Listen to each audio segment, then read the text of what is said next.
प्रेम से बोलिए शंकर भगवान की जय, गौरा माता की जय, साथ में कार्तिकेय बाबा की जय, गौरी पुत्र गणेश की जय, हरिंदर भैया की जय, लीलम दीदी की जय, हर हर महादेव।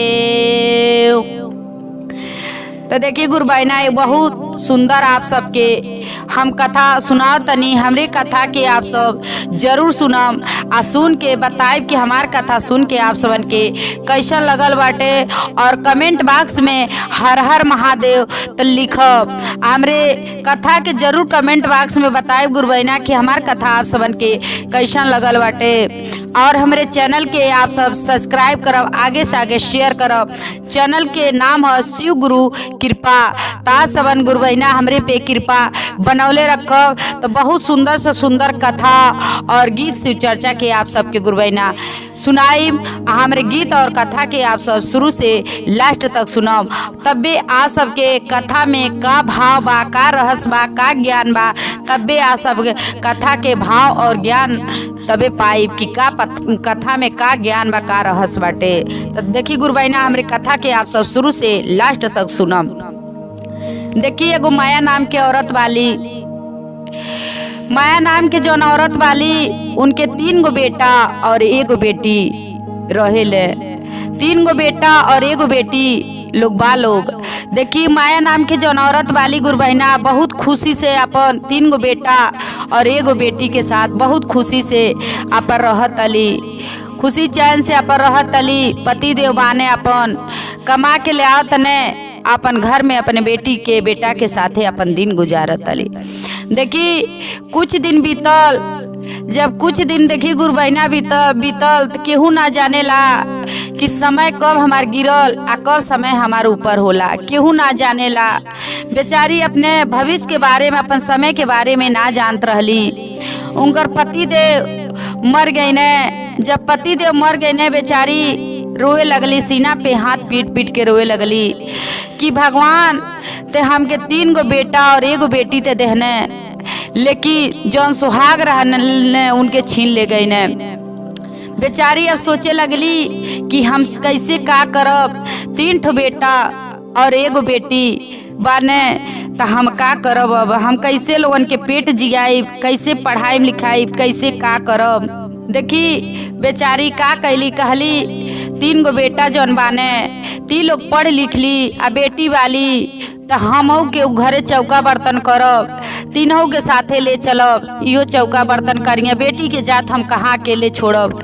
आ लइका बाने ये लोग कहीं जाए लोग तो दुनिया कुछ नहीं कही, लेकिन बेटी वाली तिनके अगर अकेले हम घर छोड़ के चल जाई तो दुनिया हमके पर पटीदार गांव गड़ा सब के कही कि देखा अपने पता नहीं कहाँ चल जाले घूमे खाए, आ लड़की के छोड़ देले।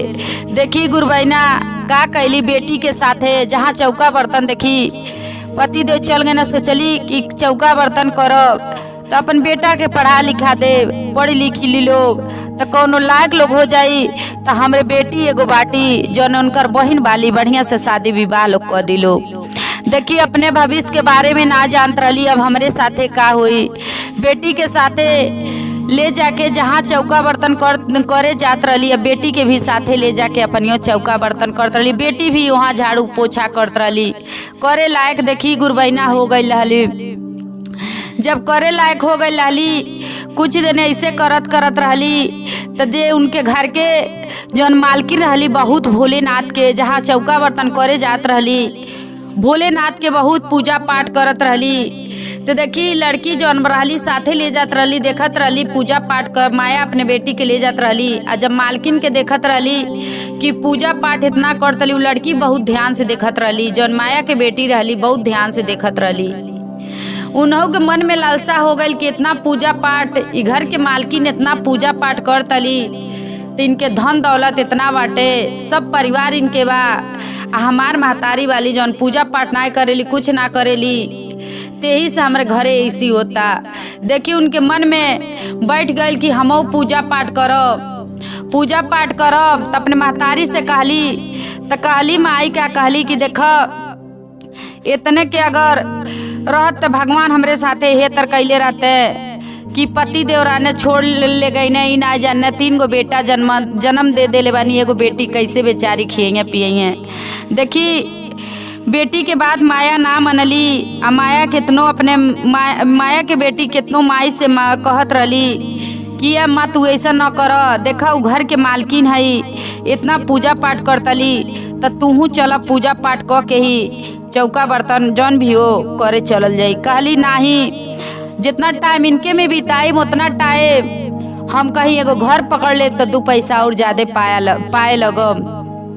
लेकिन देखी बेटी के मन में इतना, माया के लड़की के मन में इतना लालसा रहल कि हमहू पूजा पाठ करब। कुछ दिन देखी बीतल बा गुरु बहिना, मातारी माया जो रहली माया भी मर गईली। आ जब माया मर गईली अब बेटी बच गईली या 3 गो बेटा, बेटी बेटा लोग बच गए लोग। अब सोचे लगल लोग, देखी केहू के शादी विवाह ना भइल रहल, अब ये लोगन के तो पढ़ा लिखा देले रहली माया, ई लोग अपन रास्ता लोग पकड़ ले लोग। अब बहन के भी तब जब तक माया मर गईली आ जब तक शादी ना भइल रहल तब तक तब अपने बहन के लोग बहुत जानत रहल। माया के जौन बेटा रहने अपने बहन के बहुत जानत रहने कि हमार बहन वाली कुछ भी वाली चौका बर्तन क के अली माई के साथे, ताजू हमन के पढ़नी लिखनी आगे बढ़नी के तब बहन के काहे हमन के अच्छा से देखभाल कैल जाई, सब कुछ के खुशी देवल जाई। देखी जौन गुरु बहिना माया के बड़ बेटा रहने उ शादी कैले हने, आ जब उ शादी कर ले हने उनकर मेहरारू आ गईली तो उनके साथे माया के बेटी जो रहली अपने भौजाई के साथे सब काम धाम सब करत रहली। ऐसे देखी कुछ दिन बीतल, तीनों भाई के शादी हो गई। आज जब तीनों भाई के शादी हो गई, अब तीनों जानी के मेहरारू अली तो तीनों जानी अपने पति के उल्टा सीधा लोग कहे लगल लो।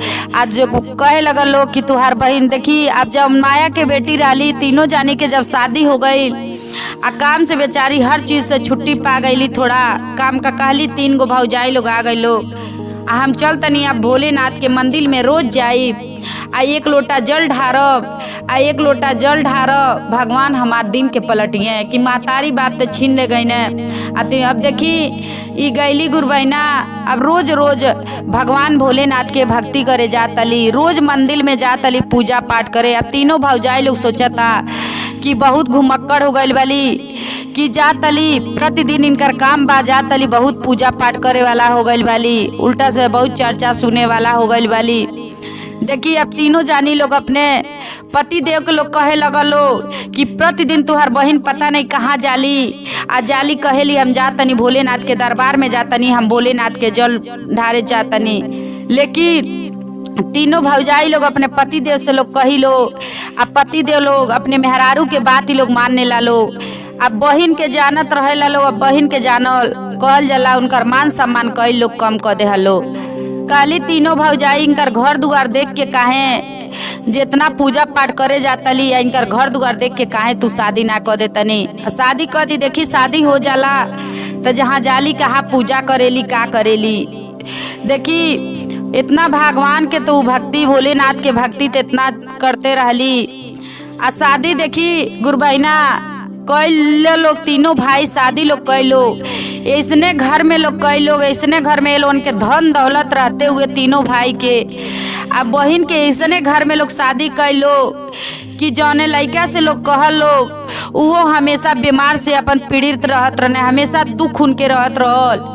आ ऐसने घर में लोग शादी कर लोग कि सास ससुर केहू ना बाटे। कहल लोग कि जब भगवान के इतना भोलेनाथ की भक्ति करेले तो काहे के इतना गरीब घरे ना कह दे के कि जैसन घर लोग पा लोग ओकरे सास ससुर केहू ना रहल लड़की के। वही घर में देखी गुरु बहिना ले जाके शादी लोग कह दे लोग। आ जब शादी लोग कह दे लोग, बेचारी शादी तक कह लेली गईली, उनकर पति देव हमेशा बीमार रहत रहने, बेचारी बहुत दुख में रहत रहली, बहुत दुख में हमेशा बहुत दुख में रहत रहली, बेचारी बहुत दुख में रहत रहली। आ भगवान भोलेनाथ के पूजा पाठ करत रहली। जाके अब ससुराल में भी गइल वाली तब वो अपने पति देव के लेके बेचारी झेलत अली, सब कुछ करत अली। आ बाल बच्चा सब भोलेनाथ उनके बेटी बेटा दे देहने, बेटी बेटा दे देहने, लेकिन बेचारी वही में अपन कष्ट काट के लेकिन भगवान के भक्ति कैल अपन ना छोड़तली। पूजा पा कैल भगवान भोलेनाथ के महादेव जी के पूजा कैल ना छोड़तली। 4 साल हो गए, 5 साल हो गई आ पूजा भगवान के करते बाटी। आ जब 4-5 साल हो गए कहली कि ले आव भैया नहीं आवत तने हमरे घरे, आ भाभी नहीं कबो पूछत अली हाल चाल, त काहे हम ही नहीं जाए नैहर में हाल चाल भाभी भैया के लेके हाल चाल आए। देखी गुरबैना भाई तो शादी क देहने आ शादी क देने कब्बो ना या पूछने कि हमार बहिन ऐसने के साथे शादी कैनी, हमार बहिन कैसे वाली कब्बो ना हाल पता लेने। लेकिन बहिन के दिल कैसन बाटे अपने भाई भौजाई के हाल चाल लेवे के। खुद के उहे कहली अपने पति देव से कि आप घरे रहब आ घर दुआर देखब, हम जा तनी तनी अपने भाई भौजाई के हाल चाल लेके चली आए। कहने पति देव उ तो लोग कबो पूछबे ना करता, आ तू कैसे जइबू। कहली कि ऐसा ना कहीं आ जाए दी लोग ना उ लोग पूछता, तब माप महतारी तो बटले नहीं बने आ भाई भौजाई लोग बा हम ही जातनी पूछ के हाल चाल खबर लेके आई। देखी गुरबैना गरीब तरावे कैली, अब जैसे रहली बेचारी वैसे गईली। आ गईली जब अपने भाई के घरे गईली तो बड़ जौन भौजाई रहली उनके दुआरे पे गईली। आ जब गईली तो देखली तो कहली कि का करे तू अइलू हऊ। कहली कि काहे एतर कहतलू, तो तू बारह ही रहिया, तू कहली तू बारह ही रहिया, तू कैसे तू तो भिखारी नियर आइल बालू ऐसी वैसी उल्टा सीधा। देखी गुरबैना बोले लगली, लेकिन जौन जुड़ल रहल इनके जौन जुड़ल रहल जैसन तो वैसन मिठाई ले गई रहली। कहली कि बा तू ले जा, तुहार मिठाई हम ना लेब। देखी गुरबैना उहे मिठाई फिर लेके अपने मझली भौजाई के दुआरे पैली। कहली कि ठीक बा तू वही जब रहिया आ अपने बर्तने में देखी ना प्लास्टिक के गिलासे में पानी पिए के देहली। प्लास्टिक के बड़की भौजाई तो पनियो पिए के ना पूछली, आ जौन मझली भौजाई रहली पनियो पिए के देहली तो प्लास्टिक के गिलास में देहली। लेकिन बेचारी अपन दिल से कहल जाला जौन पानी मिलल उहे पी लेहली। आ पी लेहली आ ओकर बाद से उ मिठाई देहली तू ना लेहली। कहली कि बा हम ना तू और मिठाई ले ना लेली। अब छोटकी भौजाई के दुआरे गईली तो छोटकी भौजाई के दुआरे गईली तो कहली भाई बैठौली। कहली वही जा बैठिया। देखली भाई छोटकी भौजाई फुगर सुगर वाली। कहली जब सब केहू से मिल लेली, तीनों भौजाई से मिल लेली। कहली कि भाभी अब हम जा तनी घरे। कहली काहे घरे जइबू, घरे न जा आ 2 दिन रहिला तो तू जा, यही जा बाहरे सुताइब भले इसका, लेकिन जइबू उनके मुँह पे जइबू तबे अगल बगल के लोग गाँव गड़ा कई लोग की देखा एगो ननद आई, ननद के तीनों भौजाई कितना धन बा लना एक गाँव गड़ा। कहली 2 दिन रुक जा। कहली ठीक बा तू रोक तलू तो रुक जा तनी। अब उनके भौजाई के कहले पे, छोट भौजाई के कहले पे देखी गुरबहिना रुकी गईल वाली। छोट भौजाई के कहले पे रुकी गईल वाली। आ जब दूसरा दिन आयल, 2 दिन के कहली रुके के, जब दूसरा दिन आयल तब तक बेचारी बाहरे बैठल वाली। आ तब तक देखत तली कहीं शिव चर्चा होताटे। आ जब देखत तली शिव चर्चा होता तो जब चर्चा के सुनली अपने काने में आवाज तो कहली ए भाभी हम जा तनी चर्चा सुने। कहली तुहार ते ई प्रतिदिन के जैया कुंवार रहलू तैया ये कहत रहलू जा तनी है करे, तो अब का तू बाकी छोड़बू जा सुनिया। गईली देखी चर्चा सुने गईली, लेकिन भगवान से भोलेनाथ से बेचारी चर्चा सुने गईली। लेकिन अपने मन में जो रहल भौजाई के जौन छोट भौजाई रहली उनके एको भगवान एको औलाद ना देले रहने। लेकिन वही चर्चा में भगवान से कहली, भगवान भोलेनाथ से कहली कितना दिन हमारे भौजाई के शादी हो गई बा, एको बाल बच्चे हे भोलेनाथ ना देले बानी कि उनके भगवान उनकर कोख भर दी। देखी वहाँ केहू के भगवान चर्चा सुन के जब अली, चर्चा सुनली या चर्चा सुन के अली तो जौन प्रसाद लेके आयल रहली तो अपने भौजाई के अचरा में धैली। कहली ये भाभी अलो अचरा में आ देहली। कहली कि हे भगवान भोलेनाथ इनकर कोखी तू भर द तब्बे हमार मुँह हजूर होई। देखी कहली अब प्रसाद तो ले लेली छोट भौजाई। कहली अब चर्चा में के प्रसादी हो तो कैसे नहिकारी कि हम ना ले। प्रसादी ले लेली आ लेके प्रसादी धो देहली। खैली नाय देखी उनके हाथ के खैली नाय प्रसादी धो देली। ऊ तो देली अचरा में ले लेली लेकिन खैली नाय प्रसादी धो देली। कहली ए भाभी अब हम जा तनी घरे, तू 2 दिन रहे कालू हऊ तो हम 2 दिन रह गईनी, अब हम जा तनी घरे। कहली काहे घरे जातलू कि रोज कहली नाही तोर बाती के हम लगाम कहनी है कि हम 2 दिन रुक गईनी। 2 दिन तू कहलू रुके के हम रुक गईनी 2 दिन। देखी 2 दिन रुक गईनी कहली तो देखी गुरबैना कहली कि ऐसा कपड़ा लत्ता ई पहन के आयल बाली आ जरूर कहल जाला देही पे वस्त्र देम नाय। भौजाई छोट काली देही पे वस्त्र देव नाय, उनके साड़ी देव नाय। तो कहिए लोग कि अली ते भौजैया एगो साड़ी नाय, सुबह ते एगो साड़ी नाय एगो कहली। तीनों भौजाई लोग अपने में लोग गट के कह लोग कि तीनों जानी एक गो जौन पहले बानी के सड़िया उहे दे दे के पैक क के दे दे के बढ़िया से आ का उ जानिए का कैसन साड़ी बाटे। देखी तीनों जानी लोग मिल के कहक साड़ी लोग आ बेगे में लोग धो दे लोग। बेचारी वहाँ बेग खोलली नाय, वहाँ बेग खोलली नाय। भौजाई के बेग में लोग साड़ी देहल लोग आ बेग खोलली नाय आ बेग लेके बेचारी अब गईली इहो बेगे में कपड़ा लत्ता भरल रहल जौन पौले रह लोग साड़ी चिरकुट टुरकुज भर देले रहल ताकि कहिए मनई कि एक बेग बा। कहली कि यहाँ खोलिया न।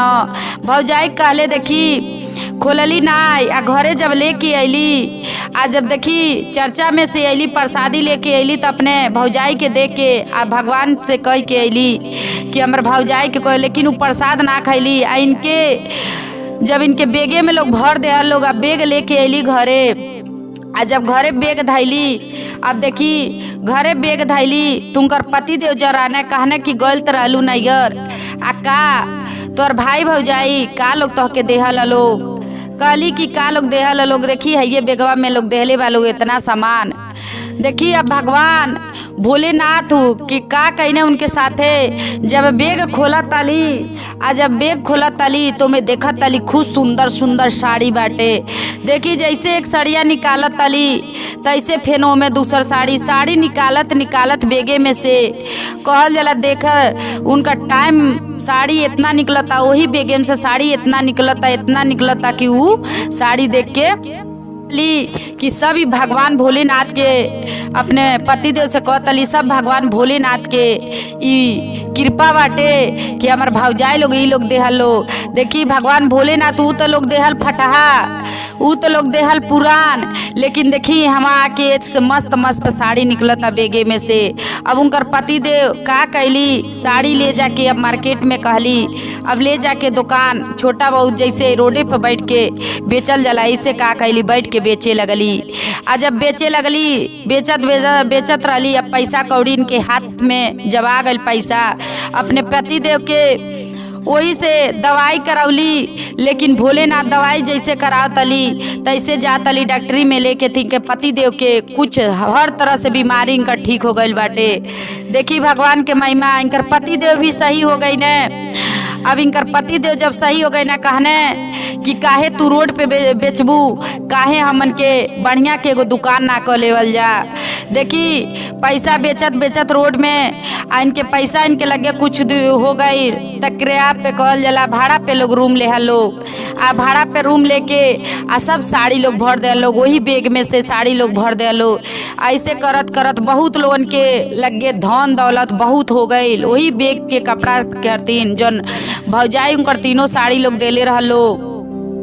अब वही के चलते इतना धन लोन के हो गई कि एक दिन सोचने अब यहाँ कहल जला भौजाई तीनों ई लोग गरीब होखे लगलो ये लोन के धन नीचे पड़ी जाए लगल। एक दिन भाई सोचने कि काहे चलो तनी बहिन यहाँ खोज खबर ले आके बहिन यहाँ हाल चाल ले आके गईने एगो भाई गईने बड़ भाई गईने बहिन के हाल चाल जब लेवे गईने तो देखा तने दुगारे पे देखा तने कि दूरईस देखा तने हमरे बहिन के इतना बढ़न कोठी हो गई इतना बढ़न महल हो गई। अब गांव में सुने लगने कि तुम्हारे बहिन के अब दुकान बाटे साड़ी के दुकान बा इतना आई बाटे। देखी गुरबैना बहिन अपने भाई के देखली खूब मान सम्मान कैली आ मान सम्मान क के आ भाई पूछने कि कैसे तो के इतना धन दौलत भैला। कहली कि आ गईलनी तो गइलनी घरवा गइलनी तो भाभी लोग एगो बैग देले रहलो, ओई बैगवा में साड़ी लोग देले रहलो आ सड़िया लोग देले रहलो, उहे लेके अइनी आ ओई बैगवा में से सड़िया निकालल करी तो सड़िया खत्म बनाए होके कहली।